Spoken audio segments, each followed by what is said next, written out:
আমরা জেতার জন্যই সবাই মাঠে নামে, কিন্তু দিন শেষে অনেক সময় লাক ফেভার করে না। এটা ওয়ান অফ দোজ ডেজ আর কি। আরিফুল একটা খুবই এক্সাইটিং এবং এনার্জেটিক একটা ক্যাম্পেইনার।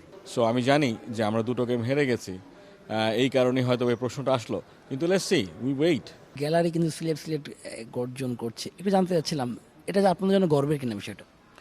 অবশ্যই গর্বের। আমি এর আগেও বেশ কয়েকটা ইন্টারভিউতে বলেছি যে সিলেটবাসীকে আমরা অনেক অনেক অনেক ভালোবাসি।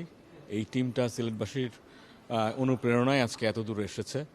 সিলেটবাসীর কে যে আমাদের সিলেটবাসীর যে ক্রিকেটের ফ্যানগুলা যারা আছেন, মাঠে আসেন, তাদের ধৈর্য, তাদের স্পৃহা এবং তাদের সর্বোপরি সাপোর্ট আসলে আমাদেরকে এত দূর নিয়ে এসেছে।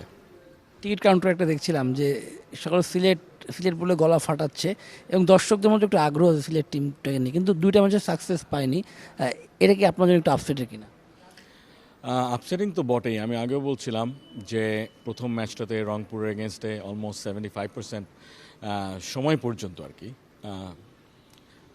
আমাদের ফরেই ছিল, আমাদের ফেভারিট ছিল।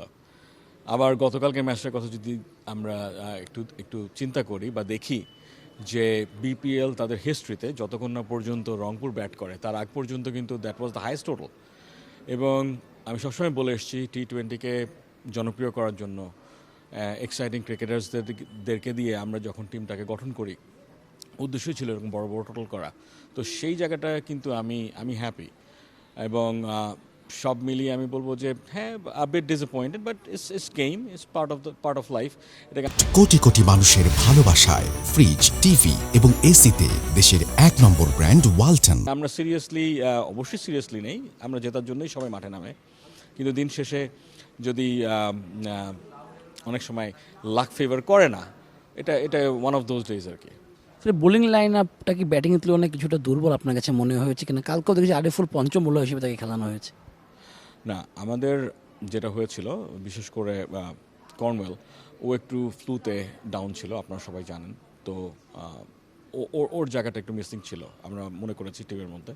কিন্তু আমাদের যদি পেস অ্যাটাকটা দেখি, আমরা টপলে থেকে শুরু করে সাকিব থেকে শুরু করে আলামিন থেকে শুরু করে, দে আর ওয়ার্ল্ড ক্লাস। ওদের সম্পর্কে নতুন করে বলার কিছুই নেই, ওরা তো আছেই। সো আমি দুর্বল বলবো না, কারণ প্রথম দিন রংপুর যেখানে আমরা 155-তে ওদেরকে আটকে রেখেছিলাম প্রথম ম্যাচে, আপনার যদি মনে থাকে।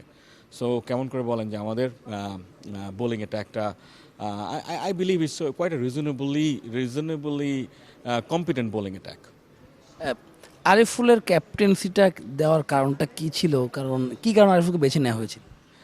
আরিফুল একটা খুবই এক্সাইটিং এবং এনার্জেটিক একটা ক্যাম্পেইনার। ওর যে পার্সোনাল এনার্জি, মাঠে ওর দেওয়ার মতো অনেক কিছু আছে। সো আমি জানি যে আমরা দুটো গেম হেরে গেছি, এই কারণেই হয়তো এই প্রশ্নটা আসলো, কিন্তু let's see, we wait. Mashrafe মুর্তজাকে মিস করছেন কিনা এই টুর্নামেন্টে? মাশরাফি এগেইন একটা ভালো ফ্যান্টাস্টিক ক্রিকেটার।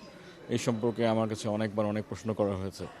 তো আজকে লোক এখানে ও থাকলে ডেফিনেটলি হয়তো বা ভ্যালু অ্যাড করতো, বাট আমাদের এখানে সবাই প্রফেশনাল।